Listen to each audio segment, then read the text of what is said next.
On tonight's show, we have fashion model and poet Kiesance. And now for your host, KoolKard.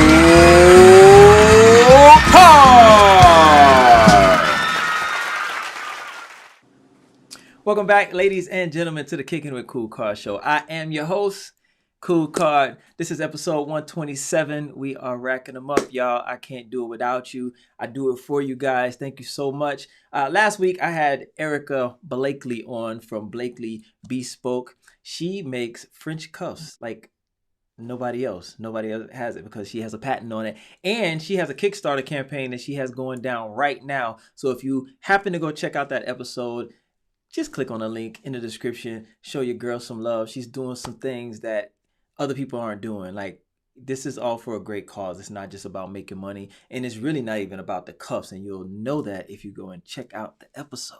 All right, but moving forward, this week I have a poet, I have a fashion model. She does her own thing. You'll understand what I mean when I say that. But yeah, she goes by the name of Kiesance, and I'm not gonna keep you waiting any further because I'm tired of talking about this and I'm ready to talk about that. So let's get it going. I'm gonna bring her in with a nice warm welcome. Let's get it going, y'all. I appreciate y'all kicking it with your boy.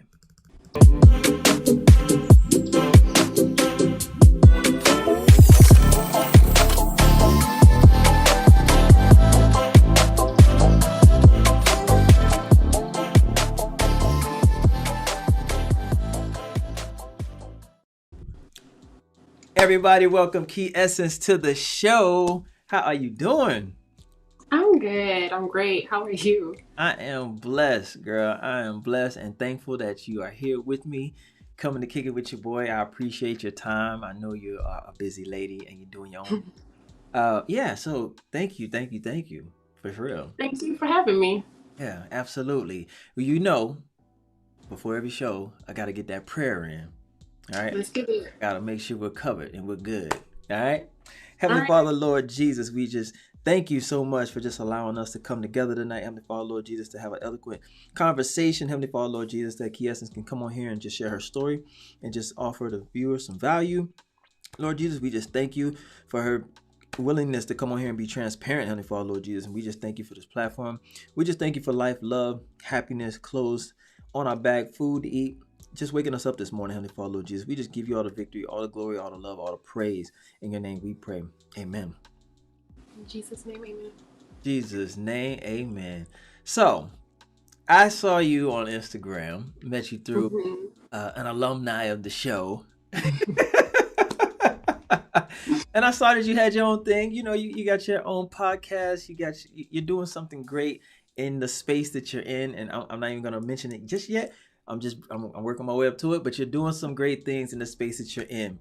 All right. But I don't know if I say it, but anyway, you have a past to where you were dibbling and dabbling in expression. just work with me here. Dibbling and dabbling in expression before where you are now. All right. You used to model. I saw on your feed that you used to model. You take these great pics. You got the look. How did that happen? Tell us a little bit about your background, and then you're starting that because you're doing poetry. So okay. Yeah, give us a little bit about your life. Okay. So I always wanted to be a model from like a very young age. I always loved fashion. Okay. My father used to dress me in like baggy, weird clothes. So I used to like draw up my clothes, and then I used to just adore Tyra Banks. And I actually went to a fashion call when I was younger. And this was like when America's Next Top Model was like a huge deal. Yeah. And I went to a call, and they actually they selected me to model, but whoever took me, I don't want to say no names, but the person who took me to the call, I think they thought that I wasn't going to get selected, and it was supposed to be like a dream killer moment. But actually, when I went to that call, they were giving out a card out of a deck of like a regular playing cards. Mm-hmm. And when he got to me, first of all, watching all the other people get turned back and crying and stuff, I was nervous because I already, like, my confidence was like non-existent. Um, so I get to the front, I'm nervous. And we talk a little bit, and then he ends up, like, instead of just giving me a card, he goes to the deck and gives me an ace of spades. Oh. And yeah, so I was like, I didn't really know what that meant at the time, but like later on, I was like, okay, I think I'm supposed to be doing this. You know, I really love modeling. It's like a passion of mine. I love runway. I can walk in some heels really good. Yeah, that's pretty much how the love of fashion really started. That was like my first like step into it. Okay. I didn't really get into it until like 2016 though. So it was way later. I would like practice my walk. I worked at a bar. Okay. And I would practice my walk. You be strutting in the bar? Yes, strutting in the bar. Kid you not. Like people be like, you walk around here like an angel. Like they used to tell me that all the time. But I was like preparing for what I was asking God for. And I got into promo modeling. So I modeled for like big brands like alcohol brands like Ciroc and things like that. And then I got scouted when I was in Atlanta, and then I modeled in New York Fashion Week. So I've done some big things. I just haven't been consistent. Okay, so that's still a passion. That's still something you're pursuing, though, right? It's still a passion, but I'm not particularly pursuing it at the moment. What's holding you back, if you don't mind me asking? So now I design. So that was like my passion before I even knew it was a passion, if that makes sense. Like, I always thought I wanted to be a model, but then I realized, like, before modeling was a thing, I used to have dreams of fashion. Like, I would dream of stores of clothes I've never seen before. So I knew that I was like, God was like kind of giving me a dream of my future. And so I feel like I can model for myself. So I'd rather make the fashion happen and, you know, come back to the That's what I was going to say. That's exactly what I was going to say. I was going to say, basically, you create your own lane, and then you model your own brand, and then now you're living in the best, the best of best of both worlds. The best of multiple worlds. Best of multiples. Yeah. All right, so you said something a little earlier, and I want to go back to that because there's a lot of young girls out here that do have dreams of modeling, but, either it's body shame or they just don't have the confidence or they don't feel like they're pretty. How did you overcome you not having that confidence? Because you said you did lack confidence. How did you build that up for yourself? I know it's not easy at times. Yeah. I feel like for a long time, I feel like I had a false confidence, though. I don't want to say, I feel like even when I was modeling, it was like I was just doing things that, everybody else applauded and thought was just amazing. Yeah. So that gave me like a false confidence at the time. It took me kind of separating myself from the fashion world for a while and finding myself and realizing what matters to me most. Yeah. Taking time for me and not really kind of like toning down the other voices because the world gets so loud and absolutely want whatever anybody is showing you at the time. Yeah. So it was more so about finding myself and finding my own voice and what I want. But what I'm hearing though as well is the false confidence. I would say the false confidence is a positive thing because it's you got to break out of that shell somehow. So if you have to create engineer some type of false confidence to just go and make it until you make it. Yeah, exactly. And do, what I'm saying? Like push yourself out there and force yourself to do it even though you're nervous as hell while you're doing it. But that's a lot of us. You know what I'm saying? I still deal with it. Like my heart, even today, beats out of my chest when I'm in a vulnerable place. Like when I don't know if you want to get there. I don't want to go into it too soon. You go ahead. We can always double back. Okay. I didn't know if you want me to go into the poetry yet. But yeah. So hold on. But let's talk about this vulnerable. So first and foremost, you weren't talking about you weren't nervous coming on here, right? Because it's what you do. No, but anytime you just want to be your best, do your best, right? Is that what you're saying? Well, I am hard on myself. I'm a little bit of a perfectionist, so sometimes I overthink and I kind of stress myself out with my own thoughts. Okay. It's not really so much what other people think. It's about the standard that I hold myself to. I can be overbearing on myself. Well, I can tell you now, right now, here, okay, throw all that shit out the window because we kicking it. You know what I'm saying? Like, all the stuff that was in your head before you started the show, just throw it out. We are kicking it. Be you. it is what it is. Oh You know yeah, what I'm saying? absolutely. I just mean in general, like this is how Okay. I am. Okay. All right. I just want to make sure. Like, yeah, don't come in No, here. no, no. You're cool. I'm cool. We cool. We cool. We kicking it. All right. Yes, indeed. So, all right. So you got the modeling down, and then you decide to jump back into the fashion. Now, it's Hmm. fashion. The fashion. Are you doing that currently? Are Yes, I you pursuing? am. Okay. All right. I Cool. am. Okay. So you want to design your own brand, or Yes. or do you have your own brand? Where are you at in that So stage? right now, I am designing two dresses for a wedding. Okay. Um, I custom design the dresses. Right now, I'm creating them. And it'll be for a wedding in a couple of months. So yeah, I'm actually doing my fashion. I style. I've done multiple styles for somewhat big events, fashion shows. Okay. Uh, so yeah, I'm doing it, but most of my focus right now is on poetry. On the poetry. Okay. It just takes up so much of my time. Like I'm trying to juggle the two, but it's very hard. Okay. So you, and that's okay. It's okay. Because here's the thing. I want to tell you something about me. Okay. I am a person who will spread myself so thin with so many things, and I don't get anything done.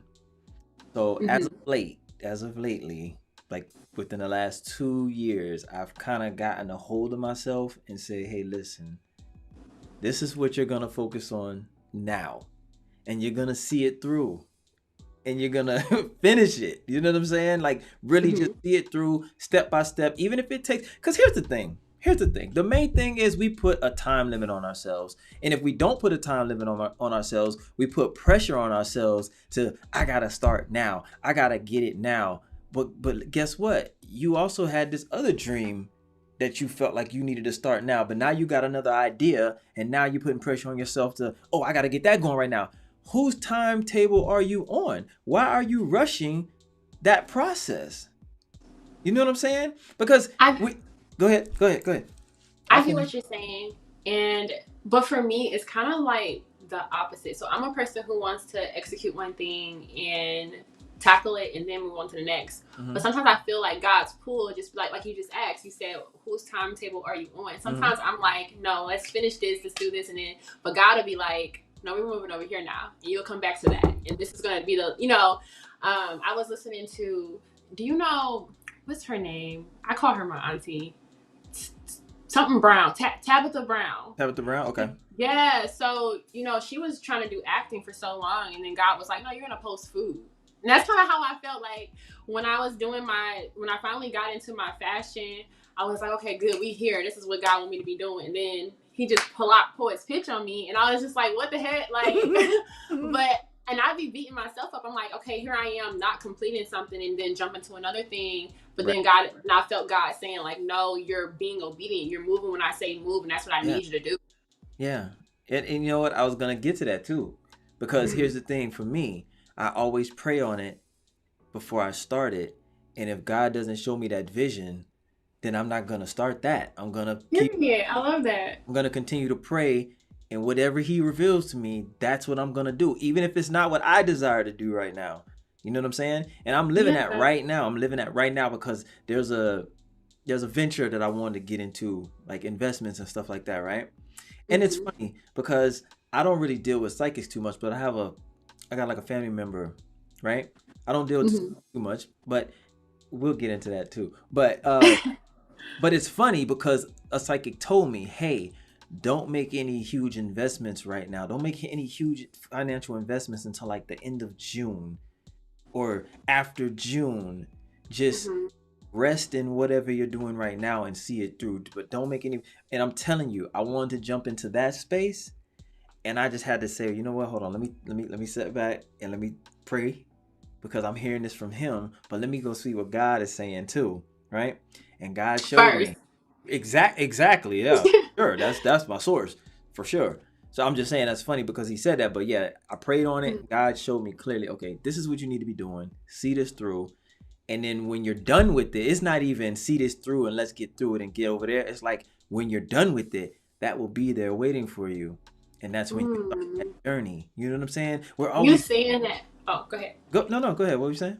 I feel like you saying that just made me, when you said it, like fashion popped in my head. Like it'll be there. Like I have a whole portfolio that I've built. Like it's okay that I Yes. pause from that for a minute and working on what the Yeah. now and something else. Yeah. Yeah. But I'm telling you, if you're like me, I I don't know if it's the pressure, but I always feel like, okay, let me get this done so I can move on.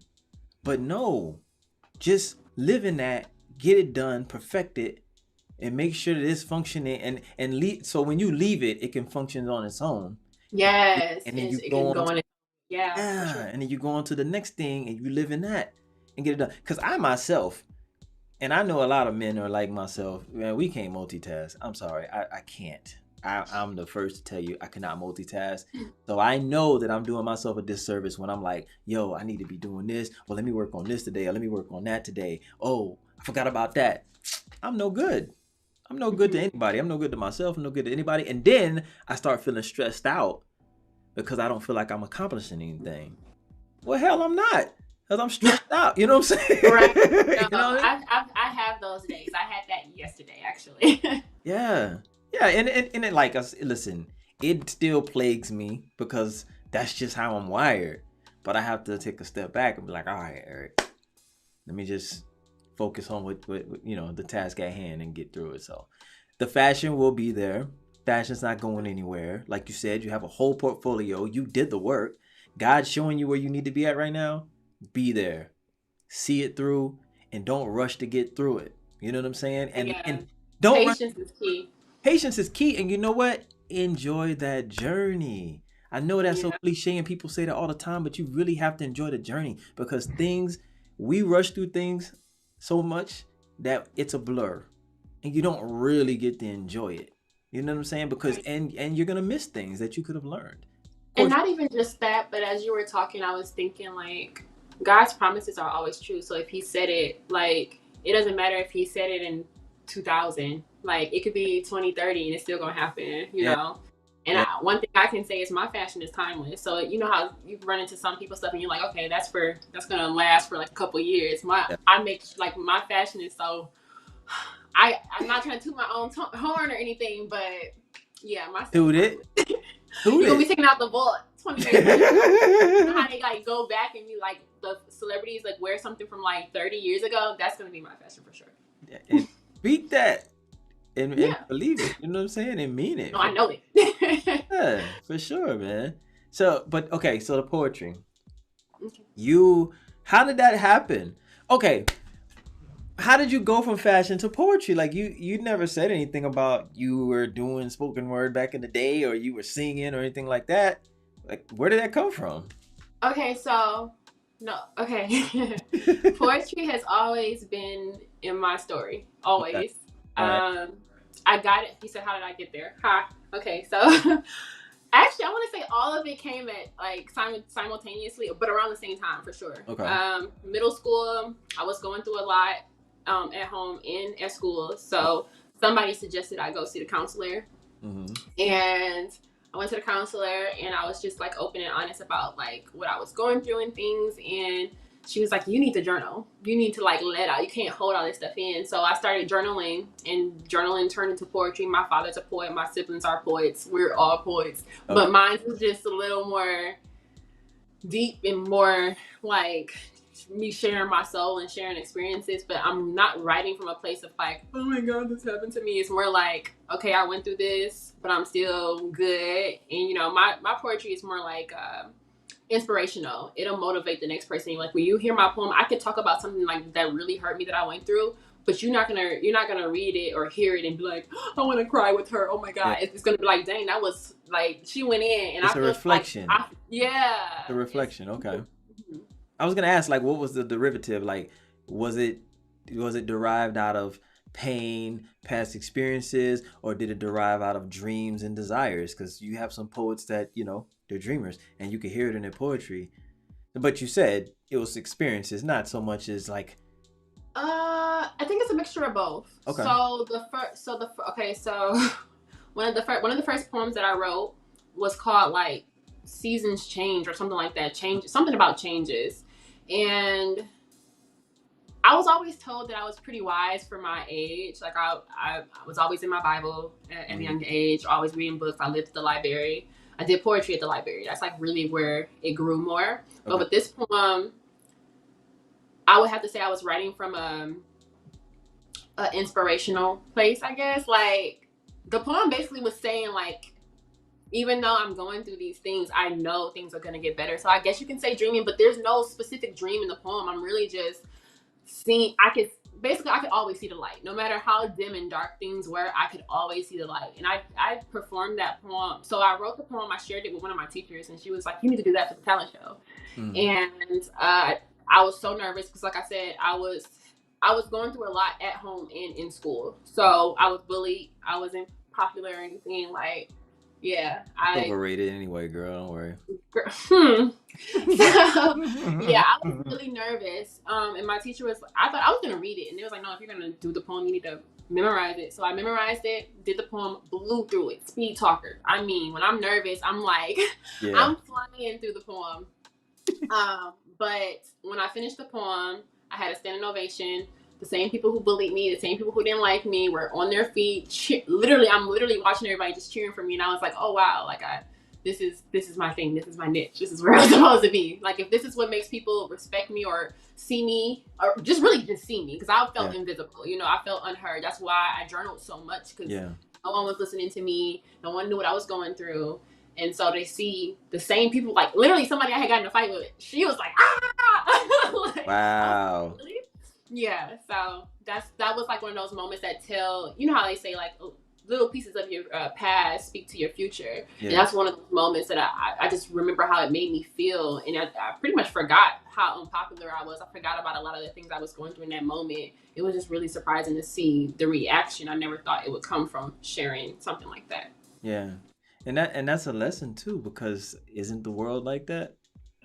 Right? Yeah.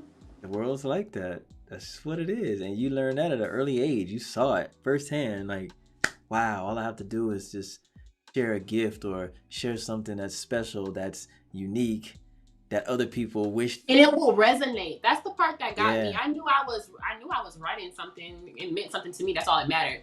That's all that mattered to me at that time. But to see that it resonated with them so much that you were compelled to like get out, not just be like, oh yeah, she did okay, but like you got out of your seat. Like, it was undeniable. It was it shifted them. That's powerful. Yeah, that's especially God. being so unpopular. It'd been one thing if I was just some new kid and it's like, oh, she came with that, okay, cool. But like I was like the underestimated, like, whatever girl. Wow, that is crazy, but that's beautiful though. Do you still remember that poem? Oh no.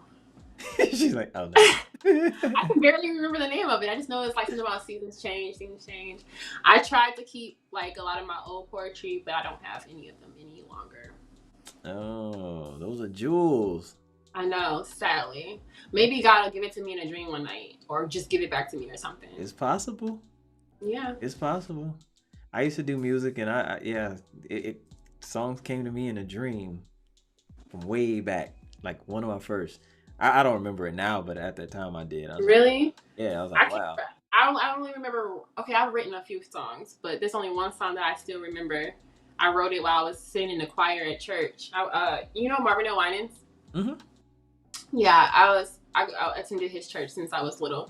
And I was in the choir, and this song just came to me, and I started writing it. And I thought I had forgot it, and I was telling my sister, like, that was a dope song. Why we never gave it to the pastor to, like, make it a thing. Yeah. And she's like, I remember that song. And she started singing it, and I started singing it. I'm like, oh, I'll never forget this song now.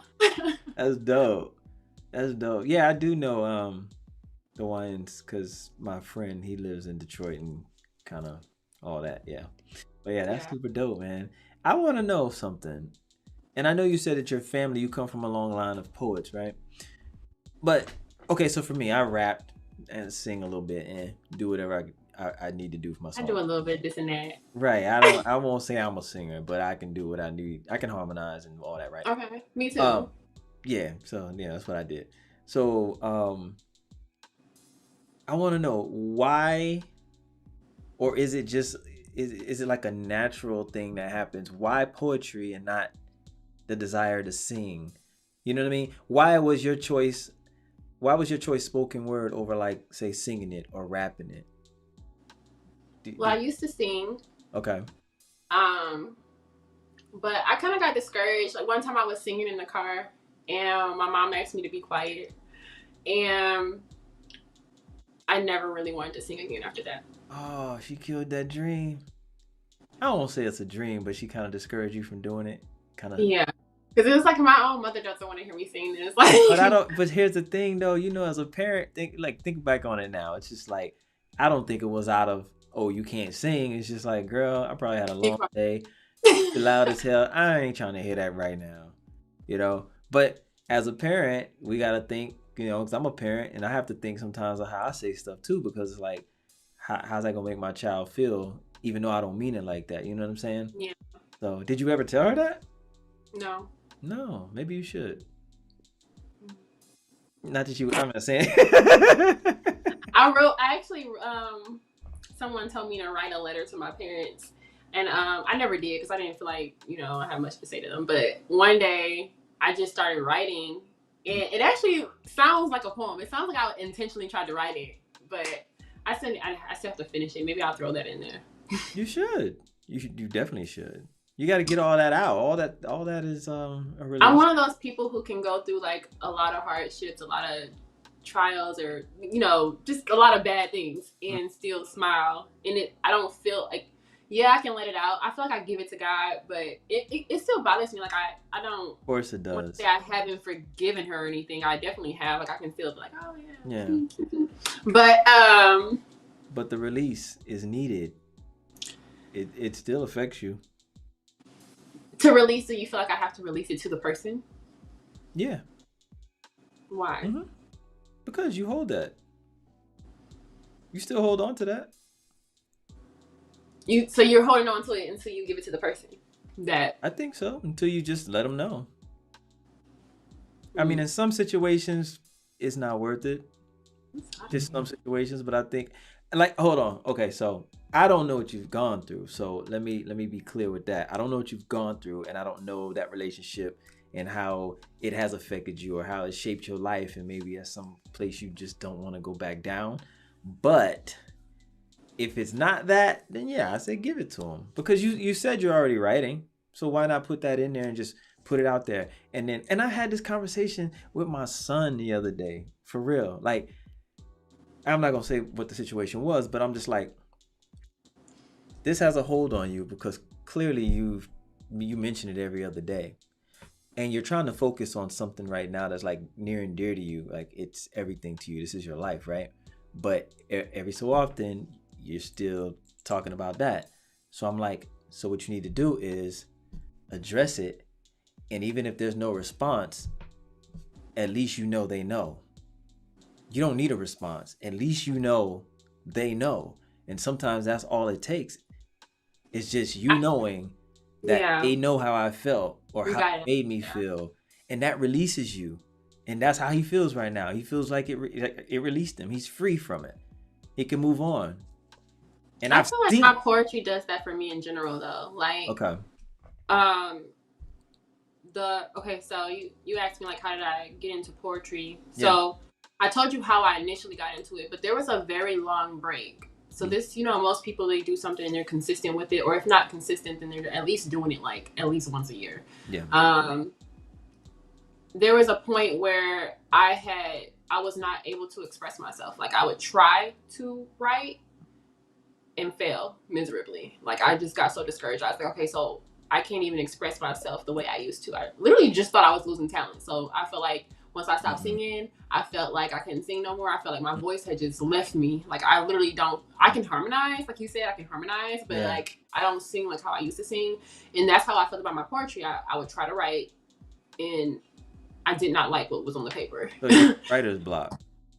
Yeah. I guess you could. I knew what I wanted to write about. It just wasn't coming out the way I needed it to. Yeah, you had writer's block. It was something clouding you. It's clouding your creativity. For a very long time though. It was like years. And I remember something had happened.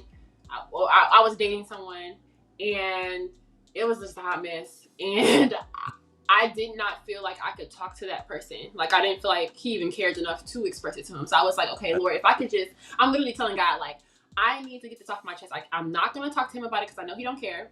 I don't want to talk to nobody else about it because I don't want to come off like I'm bitter or something, or like I'm feeling away. It's really just me. I feel like I'm holding on to something and I need to let it out. Yeah. And like I said that to God, I don't know however long later, but I don't know if it was like this point where I had got some type of understanding that I didn't have before, but these words just literally start pouring out of me. And that's how I wrote my first poem in I don't know how many years, called Dear Buyer. And that's how I got back into the poetry world. And that's how Poet's Pitch was birthed from that poem. That's like, that poem means so much to me, because like when you think that you don't have something in you no more, and then it just comes to you, like, Yeah. I mean, I know it was all God, but it's just like it came to me when I least expected it. I didn't expect to write that. It just started pouring out of me. And sometimes I have those moments where I'm just sitting in my bed and I'm just thinking, or I don't know, listening to music, and then words just start pouring out of me, and then I have a masterpiece. Yeah, that's the best. That's the best. I'm telling you, Yeah. when I was doing music, that was the best feeling ever. And I always wrote like late at night. My mind was so free, and I could write a song in minutes because I was just talking it, and it was just flowing and just flowing and just flowing. Oh my God. And I've had writer's block for about a year. And the best thing that you can do is set that down. Don't think about it. Don't stress about it, because the longer you stress about it, the longer the block is going to be there. You have to set it down and just go live life. You have to have life experiences, and then that writer's block is gone, because now you got so much more to talk about, so many more experiences to talk about. And literally, that's what it is. You're just talking about it, and it becomes a song. Because you have the talent. The talent never leaves you. Even though I thought it did. No, it never leaves you. You're just lacking the inspiration. You're probably lacking the experience. And maybe there's something else that's bothering you. You know, who knows? I don't know. Well, But you made a good point. I feel like what I've come to realize is when I have had writer's block, it was a matter of me not really understanding how I felt or what happened. And that's why I couldn't write on it, because I didn't really understand what happened. yeah, So it's like later on, I'll live life a little more, and then I'll come to you get that aha moment, right? the aha moment, or Yep. looking for that other word, but it's not coming to me. But you know, it just hits you, and I'm like, okay, so that's what that was. Yeah. And I didn't have the knowledge or that wisdom in that time, and that's why it was so hard for me to write it. But I'm happy when the knowledge does hit me, because it's like, okay, I'm growing. Mm. You know, spiritually or mentally or emotionally, more important, and more importantly to me. Well, more important than spiritual, but like then emotional. So I mean, so you know what that tells me? You're like myself. You're very in tune with, you know, your spirituality, energy, God. Period. Right? Because when you write, it has to come from that place. It has to, or it's forced. And if that place that place that I'm talking about is not right, and there's confusion there's nothing coming out of it. Right. God doesn't work in confusion. Exactly. He doesn't work in confusion. And honestly, confusion. a lot of times I feel like I'm writing with God. Absolutely. Like, I really feel like poetry, I feel like, well, God is the creator of all good things, but I really do feel like, but I feel like he literally created poetry. And so I feel like anytime I write a poem, he's like there with me. Like sometimes I'll write something. First of all, anytime a poem is just pouring out of me, I'm like, okay, this is him. Sometimes I'm looking at it and I'm like, I'm not trying to like cut myself short, but sometimes I'm like, I'm not even smart enough to come up with this. And sometimes like I'll write something and I think I'm writing about one thing, and I go back and read it maybe like a week or so later or a month later, and I get a whole nother message from my poem. Yeah. And I'm like, God, I see what you was doing right there. Because he's using you. He's working through you. You're special. You know what I'm saying? He chose you to use you, to work through you, to put that message out there, and that's special. So yeah, don't discredit yourself, because you know what I mean. He chose you. Yeah, somebody said that when you write your poetry, it's like he's speaking and you're translating his words. And so what you come up with in poetry is just like how you translate what he says to you. What he says to I you. was like, oh, that's deep. Yeah. When you working from that space and that place, yes indeed. So let's talk about Poet's Pitch. What tell us all about that. Tell us what's the what is the void that Poet Pitch Feels. fills? Yes. What is the Okay. void? Yeah, so Poet's Pitch was created I went to an open mic. Okay. I was someone was reading my poem and I asked them, I'm like, what do you okay, I like the cup, the mug, I like it. I feel like Thank you're you. not even thirsty. I'm like, I want to show them this cup. Thank you. I appreciate it. Y'all, earlier he was drinking from a bottle. Girl, let me tell you. No, it's cool. I need one. I want to be, yeah, y'all. You on the show, y'all do that. Never give it. That's cute. Okay, so yeah. I had asked him like, what do you think about this line? Because he's like real deep, like real deep. So I was like, okay, he's gonna get this. And it was like a triple entendre, maybe a quadruple. And he only gave me like one, maybe two. If it was a quadruple, he gave me two. If it was a triple, he gave me one. And I'm like, oh, he missing it. Like, it surprised me. But then it hit me like I want him to get it. Like, that's the whole point of sharing poetry is because you want to be heard, you want to express, and you want to feel connection. That's like literally the whole point of expressing yourself and communicate. When you share a poem, you're communicating. Right. So when I realized that, I'm like, at open mics, we go to these shows, we hear a poem, we miss lines because either someone's not respecting the mic or they're talking too fast. I'm a speed talker, so I know it's plenty of parts that people miss. People go to the show and they leave. You don't get a chance to ask them. And some people don't even feel comfortable, asking people like, what do you mean by this? Like, because really they're sharing something so vulnerable. Do they even really want to dig into it? And so Poet's Pitch was created to be that translation, like letting people know what they really heard, because so much is being missed, making sure that everybody catches every single pitch there. Like sometimes a poem is just a whole masterpiece of things and we're getting the face value of it. Mm-hmm. Like when I wrote Dear Buyer, or I have other poems where it's almost like levels, right? So just think about passes. Like when you go to an amusement park, you have you just come in and ride a couple of rides. You have one that's like, oh, you'll get a free meal. It's like bonus. Right. So I feel like Poet's Pitch like gives that, like where you're no longer just getting the face value of a poem. Like you're getting the big picture and then the small pictures that somebody probably painted in there that you would normally miss.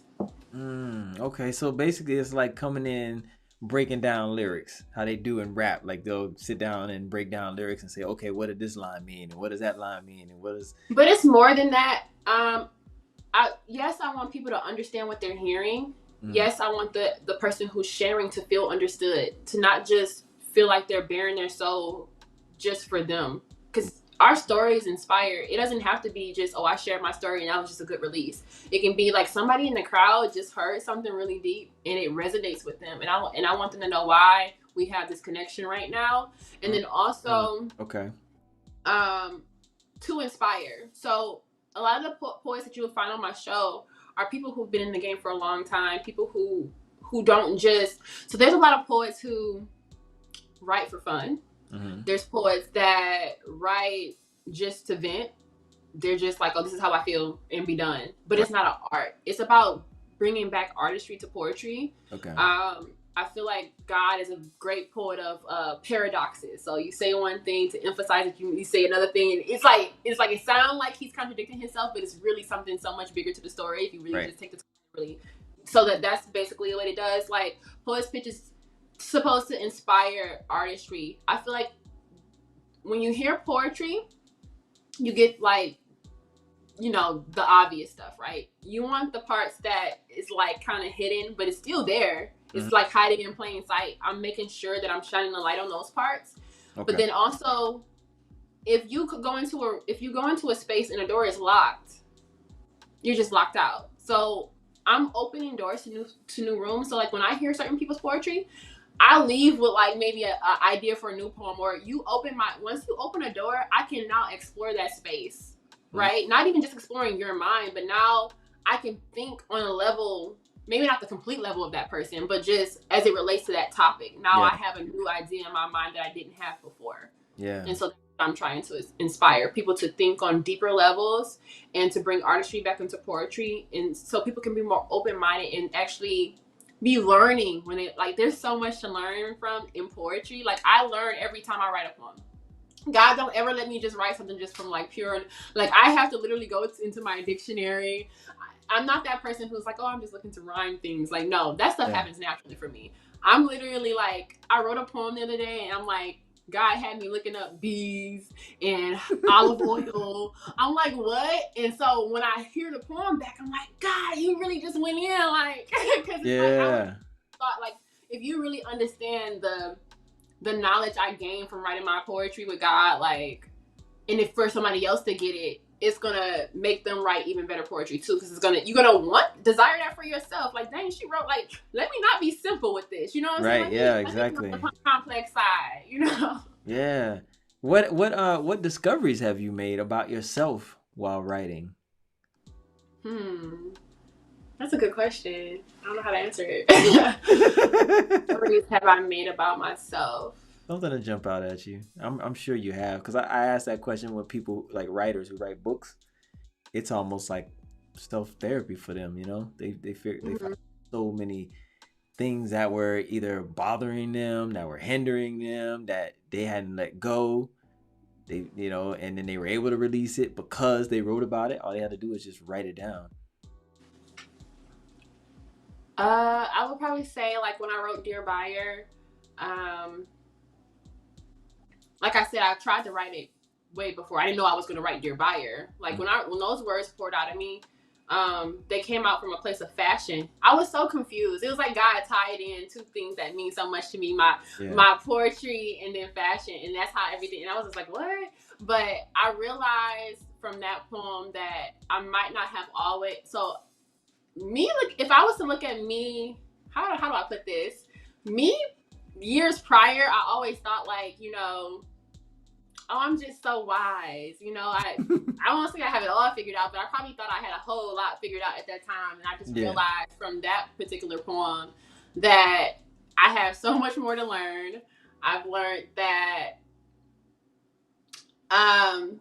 you can think you're respecting yourself so much, but as long as you are like putting other people before yourself, you're still doing a disservice to yourself. Amen. I think that's what I learned. Amen. Yeah. I love to hear it, man. I love asking that question to creators who write, because they always find something that they just, I love it. Yeah, I'm a giver. I feel like I've gone from people pleaser to extreme giver to now I'm like, okay, I'm giving out of my excess. Like, I can't give so much of myself that I'm left with nothing, or, you know, not respecting myself or considering my own feelings. I'm that person, like, I don't know why I put other people before myself so much. Like, God said, love your neighbor as you love yourself, not love your neighbor more than yourself. So that's something that I had to find out. Got to reel that back in, protect that energy. Yeah, I'm there now for sure. Put you first. I'm over here with that. Yeah, unapologetically, and you're not supposed to feel bad about that either. You know, I mean, it's a fine line. It is a fine line. You know, loving yourself and not being selfish. You know, it's a fine line, but you gotta find that though. You gotta straddle it, or sometimes you just gotta hop on that one side and be like, you know what, right now, F it, I'm doing me. You know what I'm saying? Yeah, especially when you've been drained and taken advantage of, and just people not respecting your time, and there's a lot of that going on now. Everybody's an opportunist. Everybody's trying to figure out how they can finesse you, how they can get whatever. Yes, the times we live in. Yeah, man, everything. So I stay closed off, man. I'm. No, me too. I am. Like, I love people. I mean, I love people. I did hit a period when I thought I didn't. Like, I found myself saying, oh, I don't like people. And I'm like, what, Kiesance? Do you know who you are? You love people. What are you talking about? But, like, people are very interesting. I can accept people for who they are, but I'm at the point where it's like, I can accept you, but I don't have to be around you. Like I'm Exactly. so good with being alone. Like I love being by myself. Like I'm so content. I am an introvert. I am such an introvert. And like like the people that really know me, like I'm wild, I'm crazy, I make weird noises, I do impersonation. I'm an actor too, you know? It's the people who are the introverts because normally you're very comfortable with yourself. So it's like Yep. Yeah. So I be people, wild. They be like, yo, what are you doing right now? But but that's then me. you catch me in public around people I don't know. I'm just like, you know what I mean? Like Yeah. you When we you wrapping gotta this show up. me. Yeah, yeah. You really gotta prove to me. And honestly, it's not even prove to me. It's all about energy for me. That's why I moved out of New York City. Too much swirling energy for me. I'm restless there. My soul is restless. I can't rest in New York City. I just can't. It's too much swirling energy and it's too much going on. It's deeper than anybody knows that is not in tune with energy. You know, it really Mm-hmm. is. It's really deep.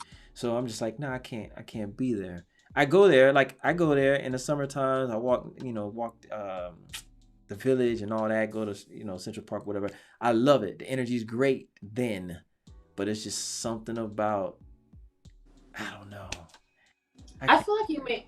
Oh, go ahead. Go no no. Go ahead. No, I don't want to get you off. I feel like you I was already just let me. saying I can't explain it. It's a mixture of the two though. Like sometimes the energy is great. I was just talking to one of my friends out there, a female I know. She was in Brooklyn partying, and I saw the pictures and I saw the videos. And I'm like, man, there's nothing like that. She was like, yeah, there's nothing like New York in the summertime. I'm like, yeah, that's the energy that I can fool with, but it's not always that. You know what I'm saying? Mm-hmm. There's some evil stuff in New York City, and That's how I feel about Atlanta. yeah, oh yeah. Listen, trust me. That's why I'm so closed off. Like like God works through me. Like I'm naturally, I love to help people, and I have a natural knack for psychology. Like you can tell me a few things, and I'll get to the root of your problem that's been plaguing you like your entire life, and you didn't even know it was there. And that's real. Like I've been doing that so long. Like when I was in college, and when I was in college, like all the females used to come to me. No lie, they used to come to me with their problems, and I would just sit there and I'd talk to them, and I would get to the root just like that. And they were like, That's "Oh my something I God, might like struggle that's with more. something that happened to me when I was 12, and I didn't know that was the reason I'm such and such." And I'm like, "Yeah, that's it." And I'm not sitting there telling them what I think, because I'm telling them what God is telling me and what God is showing me. You know what I'm saying? So I got Mm-hmm. this natural knack where I want to do God's work. I'm put here for that, and that's why I'm doing this show. But it's hard for me when I'm out there in the public with people because the energy is so negative, and I know you're supposed to guide them, but now it's so dangerous to even want to try to guide these, especially the young people. Ooh, It's so child. hard to try to guide. Even people our age, I feel like I've Yes, like adopted people just off of like, oh, you're in trouble, you need my help, and then like they tried to hurt me, and I'm like, I'm trying to save yes, you. You are like going down a very dark yes, path. Let me help you. yes, But hurt people will yeah. hurt you, and so you got to know what battles to fight, know when to water something or plant a seed and keep it pushing. You don't have to stay there and water it. I Yeah. learned that the hard way. And they can know. And see, that's the thing. They try to take advantage of that. They try to take advantage of you when you're so giving and you're kind and you want nothing but the best and it's all love and they're like, "Oh, I can get over on him." You know what I'm saying? That's what it is. Yeah, It's like, you wow. got to know who you're around and make sure like it's okay to give. Like if you feel like you're really supposed to give, then do that. If that's what's on your heart, then do it. But don't like overdo it, or don't allow yourself to feel like you're being taken advantage of or taken for granted or whatever. And I Yeah. feel like you made a good point about energy. Just reading it as it relates to what we're saying now, but then also earlier you were saying like you can be real silly or whatever, like a real fun and outgoing, and then it's Mhm. like depending on who you're around, and it's like okay, I'm gonna chill out around here. I'm Yeah. like the same way. When I was younger, real young, that I dropped that real quick, but I was like very. I hate using the word silly because I realized what the definition of it was not what I thought it was. But I'm a very fun, outgoing person. Like Yeah. I love making people laugh. I love hearing people laugh. I love seeing people smile. Yeah. And so I was just being like goofy one day, and someone was like tried to say like I was like kind of like ditzy or something, or See. yeah, like tried to like attack me. Like they said that I reminded them of what's it call it from Fresh Prince. Oh, Hillary. Yeah. Yeah. See, that's just Like, somebody that's some. You know what, man? because some People people are not able to be so comfortable in their skin where they can be a act goofball, you know. exactly, Don't attack me for being able to be that person. and that's exactly what I was gonna say. It's more about them than you. It's all Yeah. about them. It's all about them. It's not about you.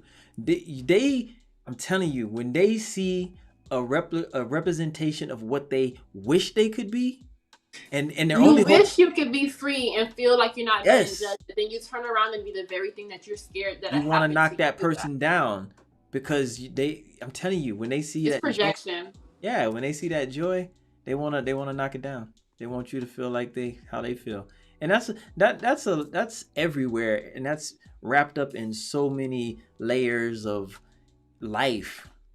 I'm talking about me doing this show.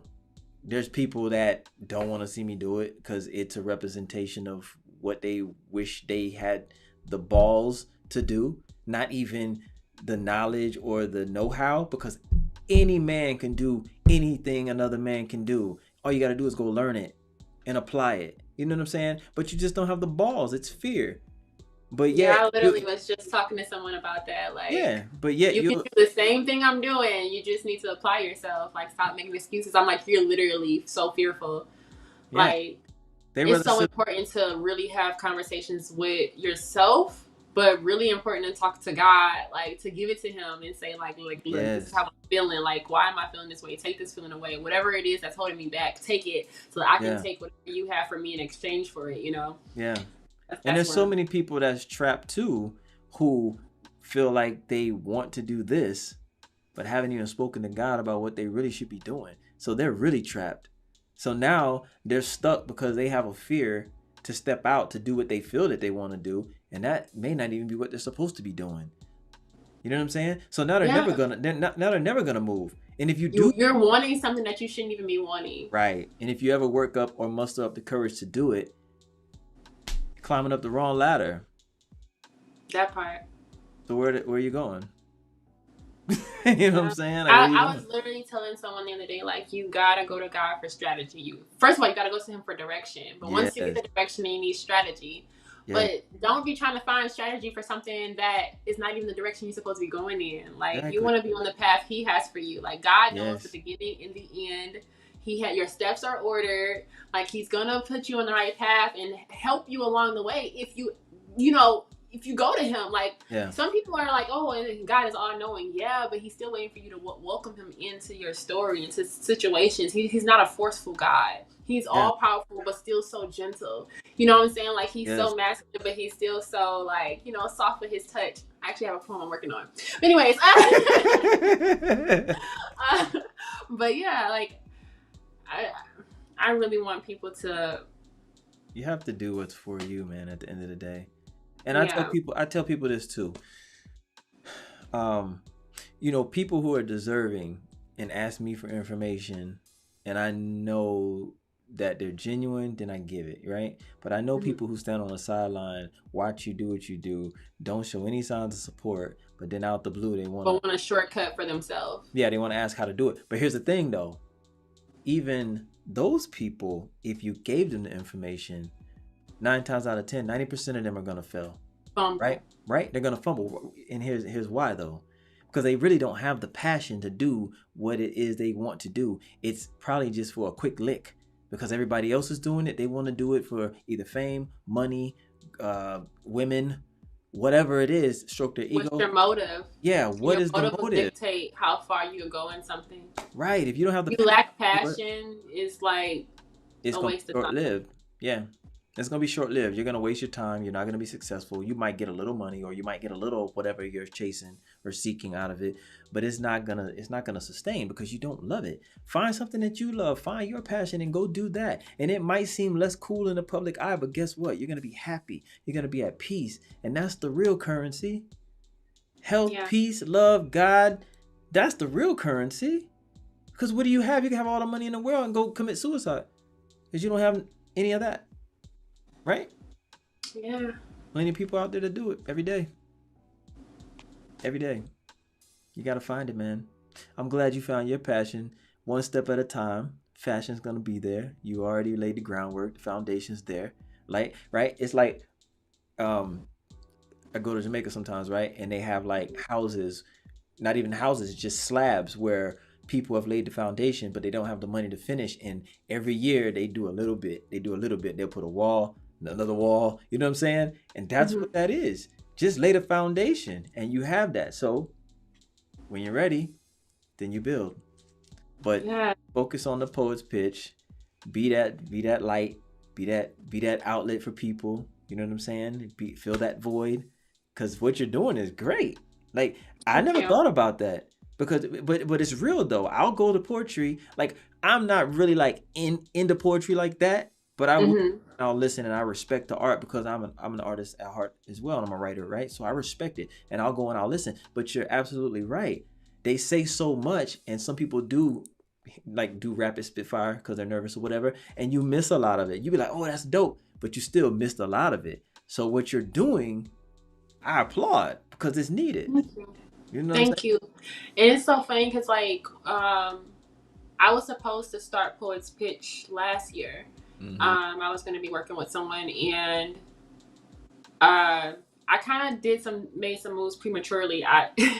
Which is why communicating with God is so important. I can't stress that enough. Because when Poet's Pitch came to me, and I had an opportunity to work with someone else where they were gonna kind of help me out a lot, so like I wouldn't have to worry so much. Mm-hmm. And I literally heard God say, "Come to me," and I was like, "No, no, no! I don't need to talk to you about this. This is go time." I'm like, who says that to God? I don't know. It was me though.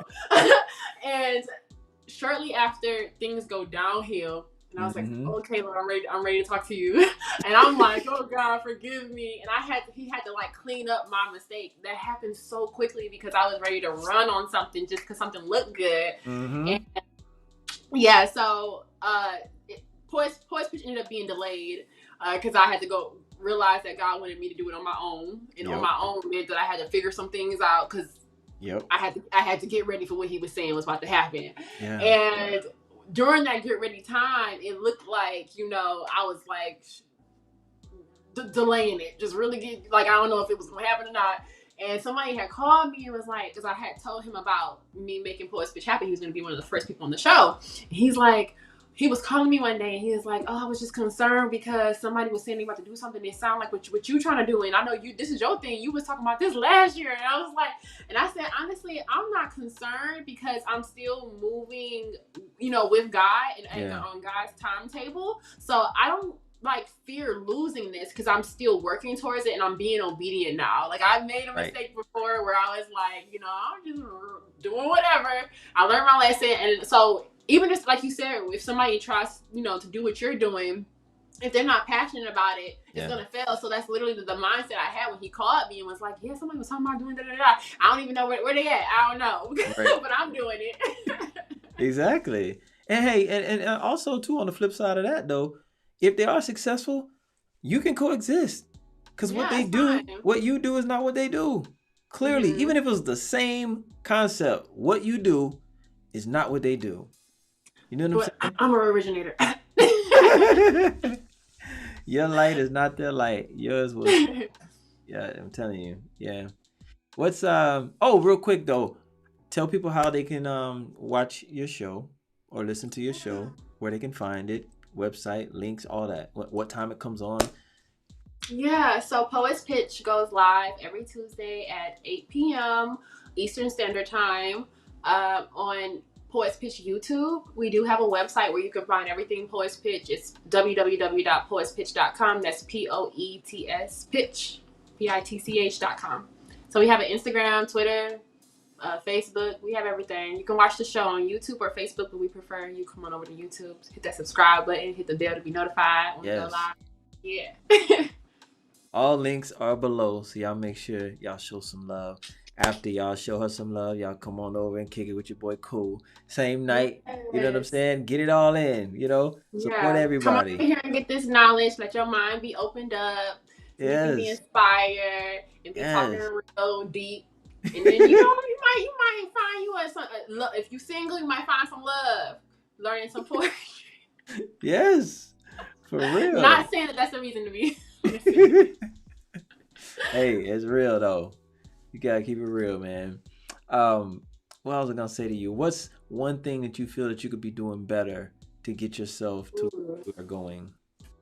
Self-analysis. What's one thing I could be doing better? Yeah, that you feel that you could be doing better, or more of, or less of. Whatever you feel that would be a catalyst for you or something positive. I would say there's little moments of procrastination that I have that I could stop doing a little bit of nothing and do something. And then also just going out more. If I'm not working, I'm home. Yep. I need to go out. Who knows? I might meet more poets for the show or something. I don't know. Or you will be talking to somebody and they're like, "Oh, I want to invest in that. We're gonna put that on, a channel." I don't know. I need to go out. I feel like the opportunities are outside of the four walls that I reside in, and I feel like I need to just get out there and let blessings come to me. Yeah, amen. I feel like I'm a whole magnet for blessings, but what am I gonna attract behind four walls? Yeah, you got to get out there and shine your light too. Yeah, that part. That's more important. Spreading your light. People gonna see that light. I'm telling you, people gonna be attracted to that light, guaranteed. And you will get guests, and you're gonna meet. I've gotten that. I've been at gatherings, and somebody will say the people who were working the event were like, "Oh my God, you and your friends had such a light about y'all." We've gotten that. Yeah.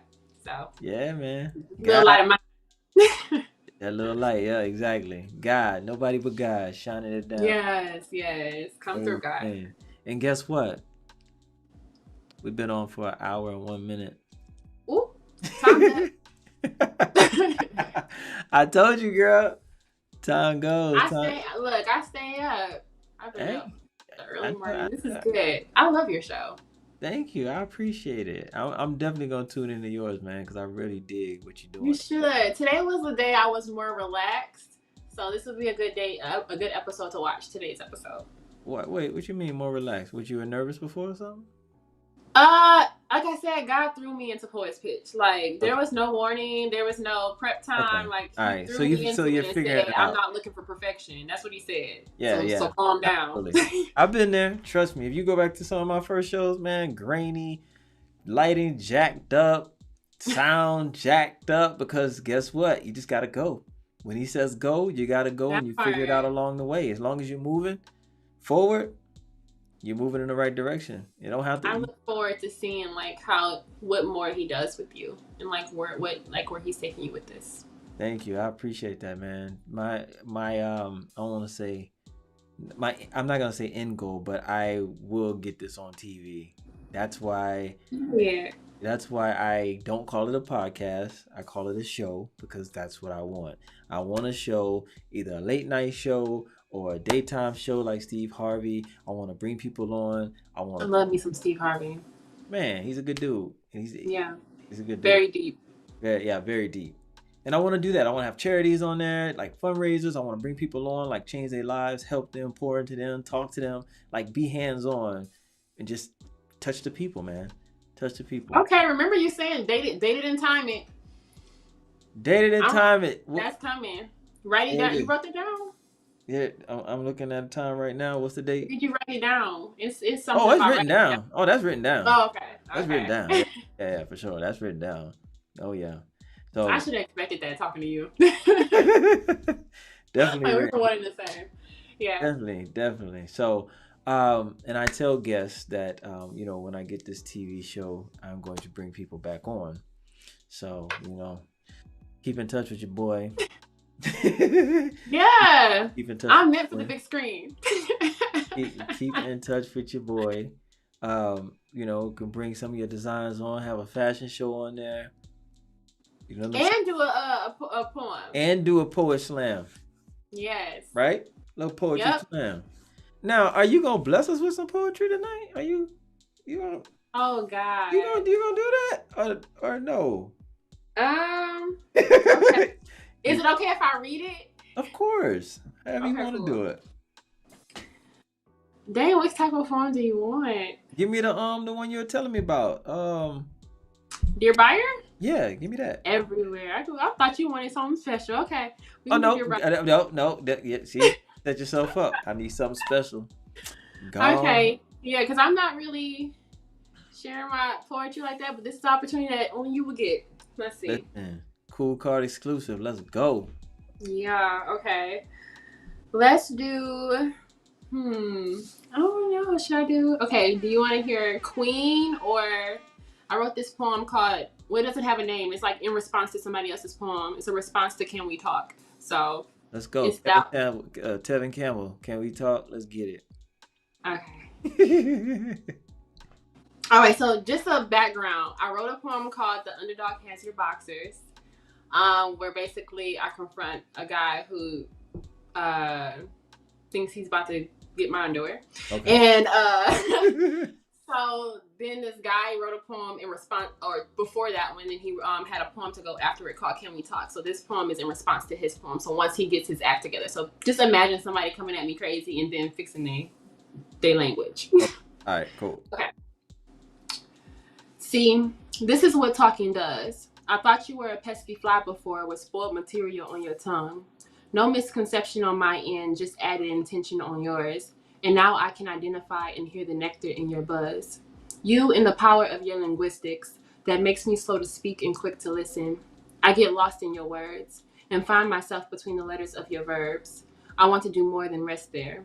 Your tweets make me pick up my sticks and nest there. Humming, honey, I'm home. So intentional and specific. You were talking mad crazy before, but I like the way you crucifix it. It's the flip of the script, lines that make me believe my purpose is in your story. It's the flick of the wrist, the cursive that forces you to pronounce your desires slowly. Your gracious speech is like honey stirred in my tea. Once served me bitter and bland, but now you're making it sweet. Your initial approach was blasphemy, tried to wrap me in your casual tendencies. I like R&B, repeated patterns and deep blue seas. Music to my ears, a soulful symphony. Like flowers, you're picking me, serving me, giving myself back to me. Your words build ingenuity. You want to see me whole. That's why you're masterpiecing me. Together, your words, they hold me. When you leave, all I have are the words that you've told me. The way you express shows me you don't just see me, you know me. Your words are affirmations on a mirror I see myself in. Listing the correlation between our resumes lets me know that you are linked in. See, this is what I needed. So often men offer the wrong spirits. In this ring, promise me you'll leave room to be conceited. Preceded with clear traffic, liquor does nothing but impede it. Intoxicating fuel that pushes us past our limits. Distorting, misleading, false impressions, expeditiously eliminating organic expressions, hindering thought, delaying reactions, disadvantage, but temperature rapidly advances, causes us to get physical and forget mental attraction. We can do without the toxins. Yourself is top shelf, choosing you amongst all the other options. Give it to me straight, without concoction. No need to be apprehensive with giving expression in your responses. I come bearing a stick, toothpick stuck in an olive. One of the many fruits I produce, I'll show you more as this blossoms, slightly ripens, extra virgin pressed. When you speak with me, when you speak of me with zest, premium is in your breath, leaving me high on gas I can't get anywhere else. To think these are words you nearly held, intended to be banished behind whistles and bells. What do we brew when intentions are distilled? How pleasant it is to be offered a cup that's filled. See your gin, rum, and whiskey, it doesn't whisk me. When passions burn, it creates fragrances that don't offend me. I'm a woman of substance, good and plenty. I hope your common sense prevents. Please discern me. Before you were shooting shots with no aim, throwing bricks, that's why you free balling now. His coup de grace lent me to Mardi Gras. I see a bow flying arrows, we both perceive a knockout. Your words can float like a butterfly or sting like a bee. You have a mean jab, but I know your venom isn't aiming for me. Following your beeline even when it's spiraling. No one has to go Fraser if we take the road Ali. Confrontation is for those who don't know how to articulate. You can communicate with me. We can talk. Girl. Bars. Thank Yo. God. I love the metaphors in that. I love it all. Yeah. That's wow. Okay, girl, you are talented. That's all I'm gonna say. Thank you. You are talented. I'm thinking you was gonna do a little short piece, girl. You went in. You asked for it. I listen. You I said if could I have gave a shorter one. wanted the exclusive, that's what I need right here.